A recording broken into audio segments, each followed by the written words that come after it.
కొందరి జాతకానుసారం అతనికి prime minister అయ్యే యోగం ఉంటుంది, కానీ అతను ఎమ్మెల్యేగా ఉండిపోతాడు. చూసారా, అతనికి సంపూర్ణం కాలేదు. ప్రైమ్ మినిస్టర్ అయ్యే యోగం ఉన్నా కూడా సీఎం అయ్యే యోగమున్నా అది పూర్తిగా మనకు లభించి తీరాలి.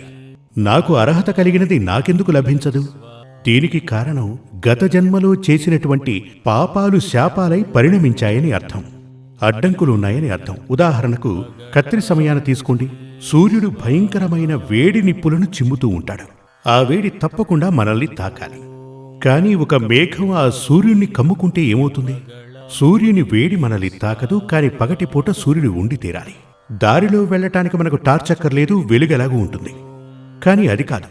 కత్రి సమయంలో భయంకరమైన వేడి కలిగిన సూర్యుని కిరణాలు వచ్చి మనల్ని తాకాలి. దానికేం కావాలి? గాలి తగిలి ఆ మేఘం పక్కకు తప్పుకోవాలి. మేఘం పక్కకెళితే మనకొచ్చి చేరుతుంది కదా.